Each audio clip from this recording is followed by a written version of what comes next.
The latest official Genshin Impact live stream is out, which means we can finally start talking about the new characters. Today we're going to be talking about Clorinde. I'm just going to call her Clorine. She's a sword electro user that basically uses a gun. Here's her Ascension card, and here is her banner order. So just to mention briefly that her normal attack performs up to 5 rapid strikes, but the charge attack consumes a certain amount of stamina and fires suppressing shots in a fan pattern with her pistolet. Her elemental skill, which has a very, very long description, so bear with me. Preparing her pistolet, she enters the night vigil state using steel and shot together. In this state, Clorine's normal attacks will be transformed into swift hunt pistolet attacks, and the damage dealt is converted into electro damage that cannot be overridden by infusions, and she will be unable to use charge attacks. Using her elemental skill will transform it into Impale the Knight, performing a lunging attack, dealing electro damage. The damage done through the aforementioned method is considered normal attack damage. So the Swift Hunt effect, when her bond of life is equal to or greater than 100% of her max HP, performs a pistolet shot. When her bond of life is less than 100%,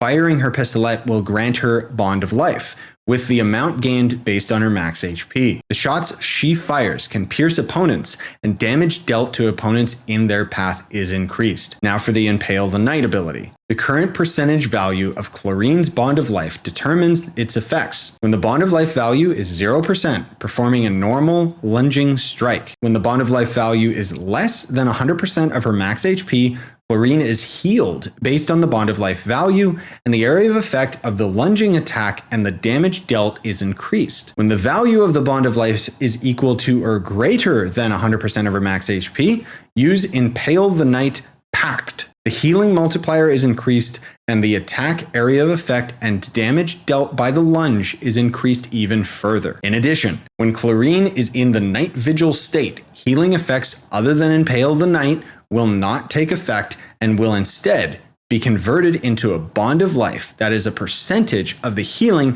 that would have been received. Clorine will exit the night vigil state when she leaves the field. Thankfully, her ultimate description is significantly shorter. Last Lightfall grants herself a bond of life based on her own max HP before swiftly evading and striking with saber and sidearm as one, dealing area of effect electro damage. Now for her passive skills, the Night Vigil's Harvest displays the location of nearby resources unique to Fontaine on the minimap. Dark Shattering Flame. After a nearby party member triggers an electro-related reaction against an opponent, electro damage dealt by Clorine's normal attack and Last Lightfall will be increased by 20% of Clorine's attack for 15 seconds, up to a maximum of 3 stacks. Each stack is counted independently. The maximum damage increase achievable in this way is 1,800. Lawful Remuneration. I don't know how to say this. If Clorine's bond of life is equal to or greater than 100% of her max HP, her crit rate will increase by 10% for 15 seconds whenever her bond of life value increases or decreases. Max 2 stacks. Each stack is counted independently. Additionally,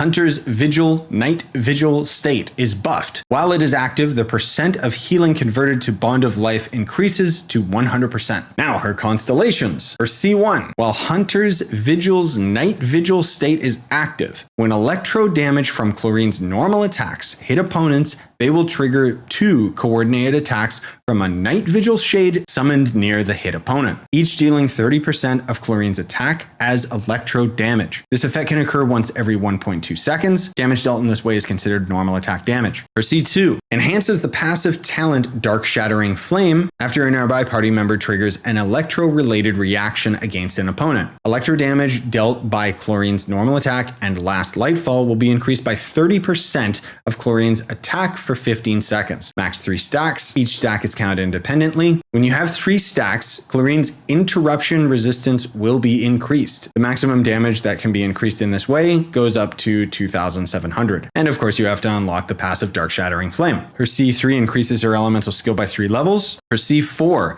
when Last Lightfall deals damage to opponents, damage dealt is increased based on Clorine's bond of life percentage. Every 1% of her current bond of life will increase Last Lightfall's damage by 2%, up to a maximum of 200%. Her C5 will increase her ultimate by 3 levels, and her C6, for 12 seconds after Hunter's Vigil is used, Clorine's crit rate will be increased by 10% and her crit damage by 70%. Additionally, while Night Vigil is active, a Glimbright Shade will appear under specific circumstances, attacking opponents and dealing 200% of Clorine's attack as electro damage. Damage dealt this way is considered normal attack damage. The Glimbright Shade will appear under the following circumstances: when Clorinde is about to be attacked by an opponent, when Clorinde uses Impale the Night Pact. One Glimbright Shade can be summoned in the aforementioned ways every 1 second. 6 shades can be summoned per single Night Vigil duration. In addition, while Night Vigil is active, the damage Clorinde receives is decreased by 80% and her interruption resistance is increased. This effect will disappear after the Night Vigil state ends or 1 second after she summons 6 Glimbright Shades. Dear Lord,